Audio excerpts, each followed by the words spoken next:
Deməli, bir hörmətli izləyicimiz çox maraqlı bir sual yazıb. Salam, tez-tez səni sevirəm deməsi nə qədər düzdür? Həqiqətən sevir ya söz olaraq deyir? Ümumiyyətlə, birini səni sevirəm deməsi əslində xoşdur. Yəni, bu heç olmasa işin aydın bir tərəfidir. Lakin burada bu səni sevirəm məsələsi 3 davranışla təsdiqlənməlidir. 3 davranış. Birinci davranış sizin həyatınızla detallı olaraq maraqlanmasıdır. Yəni, bugün nə yedin, nə içdin, özünü necə hiss edirsən, nəyə ehtiyacın var, günün necə keçdi, bu çox önəmlidir. İkincisi, sizinlə istənilən şəkildə, istənilən formada ünsiyyət qurmaq ona xoşdur. Özünü uşaq kimi hiss edir sizin yanınızda. İstər görüşəndə, istər yazışmada, istər telefonla danışıqda. Təbii ki, imkan daxilində, əgər çox ciddi işləri zadı yoxdursa, hətta çox ciddi işləri olsa belə, sizə yazanda üzr istəyəcək və detallı açıqlamalar verəcək və sizi sakitləşdirməyə çalışacaq. Yəni, yaxşı mənada, yəni yola verməyəcək. Yəni, ünsiyyətdir. Yəni, ünsiyyət istənilən mövzuda ola bilər. Vaxtın o adamla necə keçdiyini bilmirsiniz. Və üçüncüsü, çətin anınızda, probleminizdə sizi dəstəkləməsidir, yanınızda olmasıdır. Bu çox vacibdir. Ən azından probleminizi həll eləyə bilməsə də sizin yanınızda olacaq. Amma bunu aşırı qadağalarla o qədər çox əlaqəsi yoxdur. Onu geyinmə, ora çıxma, bura getmə, ora getməyə icazə vermirəm, ona baxma, bunu eləmə. Yəni, bunlar artıq kontroldür, manipulyasiyadır və sizin davranışlarınızı özünə sərf edən istiqamətdə yönləndirmək üçün. Başa düşürsünüzmü? Yəni, bunu qarışdırmaq olmaz. Bəzən insanlar səhv anlayırlar. Mənə çoxlu qadağalar qoyursa, demək ki, məni çox sevir, mənə qayğı göstərir, məni insanlardan qoruyur. Xeyr, bunu özü üçün eləyir.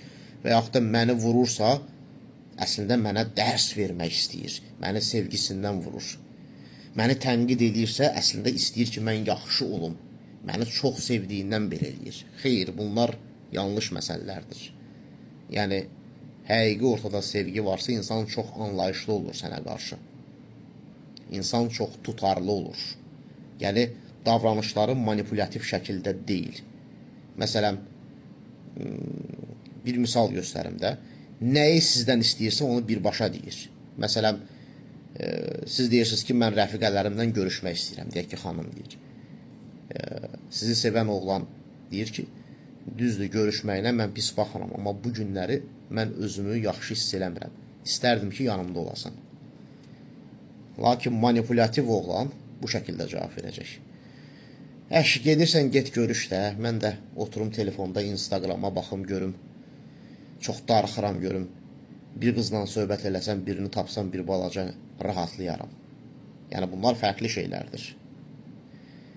Nəticə etibarilə sizin sevən insan, sizi sevirəm sözünü deyirsə, bu saydığım davranışlar onu dəstəkləyirsə, o zaman sizi sevir. Və ən önəmlisi, ən vacibi, bu çox vacibdir. Sizi sevən insan heç bir zaman bilə-bilə sizi incitməz. Baxın, cümləni görürsünüzmü? Bilə-bilə. Bilməyə ola bilər, kriz zamanları var. İnsan çox əsəbi ola bilər, ani, xəstəlikdən əziyyət çəkə bilər, qəza keçirdə bilər, birdən-birə işdən çıxarıla bilər, ailədə güclü konflikt ola bilər. Bunlar kriz vəziyyətidir. Force major hallardır. Sizə ağır söz deyə bilər, bəlkə də ola bilər, yüngül təzyiq də göstərə bilər. Ondan sonra amma üzr istəyəcək və bunu bir də təkrarlanmayacaq.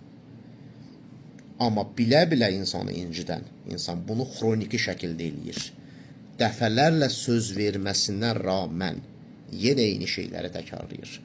Məsələn, birdən-birə bir də görsən, yoxa çıxır, nə telefona cavab verir, nə mesajlarınıza cavab verir.